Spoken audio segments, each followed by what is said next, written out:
ये बात के इलेक्शन नतायज आ जाते हैं लेकिन तस्लीम नहीं किए जाते तो क्या हालात होंगे। अली सजाद साहब, डोनाल्ड ट्रंप तो ये कह चुके हैं कि वो अगला इलेक्शन नहीं लड़ेंगे, मगर ये नहीं कहा कि वो सदारती इलेक्शन के नताइज को मानेंगे या नहीं। चूँकि सन 2020 के इंतखाबात में उन्होंने धांधली का बेबुनियाद इल्ज़ाम लगाया भी था और फिर रिपब्लिकन अब भी दर्जनों केसेस पहले ही फाइल कर चुके हैं। आपके नज़दीक क्या सदारती इलेक्शन के नताइज 6 जनवरी को आ जाएंगे या ये मामला लटक सकता है? देखिए, सदारती इलेक्शन जो है उसके सिलसिले में डोनाल्ड ट्रंप ने कई दफ़ा कहा है और उनके ये रैलीज में उन्होंने कहा कि अगर उनकी फेवर में नहीं आएगा इलेक्शन तो एक ब्लड बाथ या ब्लड बाथ होगा। अब ब्लड बाथ कहने का मकसद जो है वो मेटाफोरिकली भी हो सकता है या रियलिटी भी हो सकती है, क्योंकि उनके जो ख़ास तौर पे सपोर्टर्स हैं, अगर देखा जाए तो वो कैपिटल हिल पे आए थे, उन्होंने बहुत ज़्यादा ऐसी हरकत की जो कि नामौजूद थी और 6 जनवरी को की थी उन्होंने ये हरकत, और उस तहत उन्होंने रिजल्ट को उस वक्त भी एक्सेप्ट नहीं किया था और अभी वो काफ़ी रैलीज में ये कह चुके हैं कि वो एक्सेप्ट नहीं करेंगे अगर वो नहीं जीतेंगे। और उन्होंने बेशुमार बेबुनियाद कई इल्ज़ाम ऐसे लगाए हैं कि जो धांधली के इल्ज़ाम हैं। हालांकि यहाँ पे काफ़ी स्ट्रेट फॉरवर्ड इलेक्शन होता है, तो ये देखिए कि अब देखते हैं क्या बनता है। We'll really wait for the results, लेकिन देयर इज डेफिनेटली एक किस्म का फियर है कि अगर वो नहीं जीतते तो फिर क्या होगा, उनके जो सपोर्टर्स निकल के आके क्या कुछ कर सकते हैं। So this is yet to be seen. Aamir Sultan साहब, डोनाल्ड ट्रंप के बारे में तो कहा जा सकता है कि वो मोस्ट अनप्रिडिक्टेबल शख्स हैं, लेकिन जो क्या नताइज जो हैं उनके बारे में कुछ कह सकते हैं, उनकी प्रिडिक्टेबिलिटी के बारे में? क्या वो जैसी पोलिंग ख़त्म होगी उसके बाद आ जाएंगे और कब तक? नॉर्मली 9 बजे पोलिंग ख़त्म होती है रात को और 11 बजे रात को रिजल्ट आ जाते हैं। Doctor NADRA, main stream media के साथ तो हमेशा लोग जुड़े रहते ही हैं, लेकिन क्या इस दफ़ा सोशल मीडिया जो है वो एक स्विंग प्लेयर का किरदार अदा कर सकता है?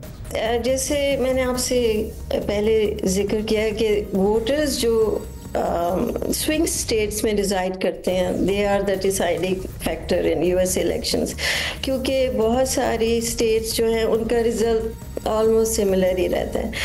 जहाँ तक सोशल मीडिया का ताल्लुक है, आई थिंक कि ओल्डर वोटर्स जो हैं वो तो अपना माइंड सोशल मीडिया पे उतना डिसाइड नहीं करते, बट यंगर वोटर्स जो हैं वो सोशल मीडिया में ज़्यादा इंगेज होते हैं। उसकी वजह से दुनिया में क्या हो रहा है उसको उसकी ज़्यादा इंफॉर्मेशन है और वो वोटर जो हैं वो दुनिया के हालात पे बेस करके अपना वोट चेंज कर सकते हैं। प्रोफेसर नईम, स्विंग स्टेट्स की बात हो रही है, ज़्यादातर एक ही होती है कि डेमोक्रेट्स और रिपब्लिकन्स उन्हें अपने हक में करने के लिए आपको नज़र आ रहा है कि इस दफ़ा वो क्या तरीके अपना रहे हैं?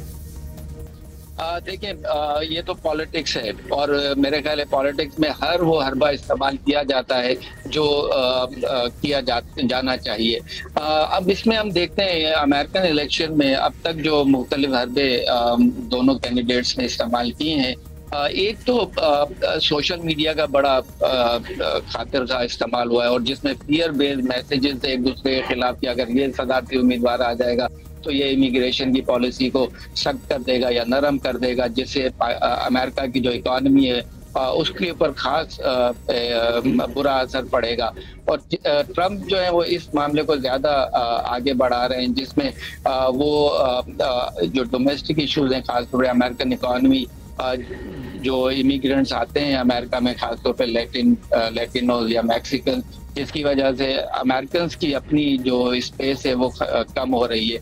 दूसरा, हम देखेंगे तवातुर के साथ दोनों प्रेसिडेंशियल कैंडिडेट जो है वो अपनी जो इलेक्शन कैंपेन है, जो इवेंट मुनक्किद कर रहे हैं, वो इन्हीं स्विंग स्टेट्स में कर रहे हैं। फिर हम ये भी देखते हैं कि जो पिछले यानी फॉर्मर अमेरिकन प्रेसिडेंट्स थे वो किस तरह से अपनी सपोर्ट जो है वो अपने अपने कैंडिडेट्स को दे रहे हैं और जाकर उनके लिए कैंपेन कर रहे हैं, तो उनकी जो कैरिज्मेटिक पर्सनैलिटीज है वो भी एक रोल प्ले कर रही है।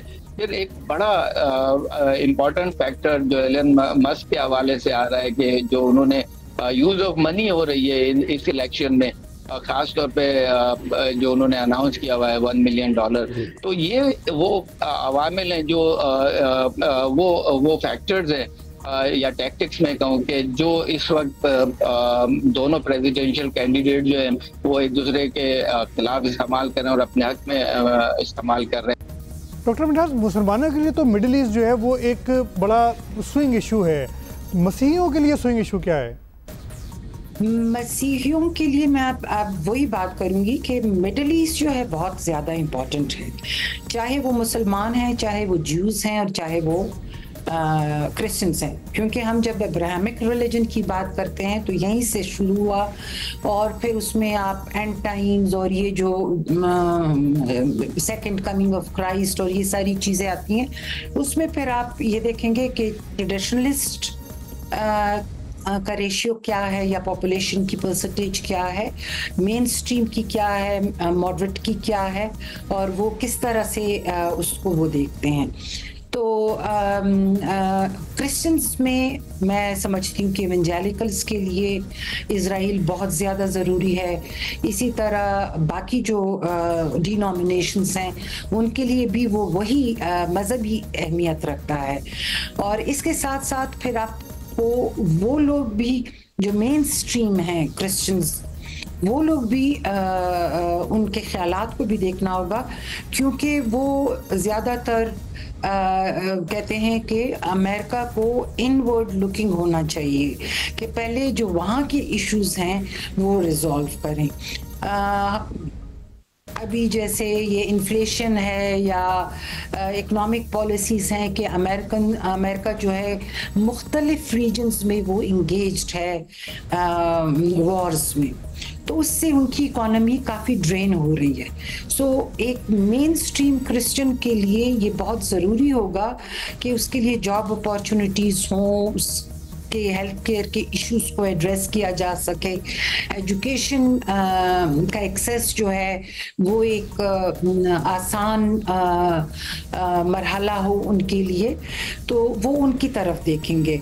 फिर बाज़ उनमें ऐसे हैं कि जिनके इश्यूज वो रिलीजन से हट के होंगे, जो अपने आप को या तो एग्नोस्टिक्स कहलाएंगे या एथियस्ट्स कहलाएंगे, तो उनको हम एक अलग वोटिंग बैंक तस्वर करेंगे। अली सज्जाद साहब, कमला हैरिस की तो पूरी इंतखाबी मुहिम आइन और कानून की बालादस्ती के गिर्द घूमती रही है कि डोनाल्ड ट्रंप ने नतीजा ना मानकर जमहूरियत दागदार की थी, कैपिटल हिल पर चढ़ाई करवा दी, लेकिन इलेक्शन शफाफ बनाने के नाम पर अमरीका भर में डेमोक्रेट्स ने भी कानूनी टीम्स तैयार की हुई हैं। आपके नज़दीक कमला हैरिस नतीजा मान लें?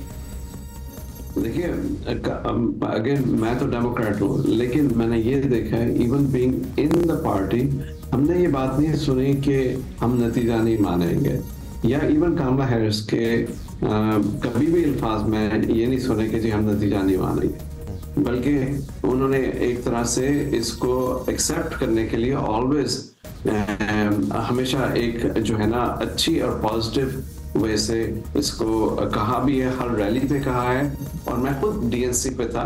शी इज ऑलवेज सेड कि भाई हम जो भी नतीजा होगा उसको मानेंगे।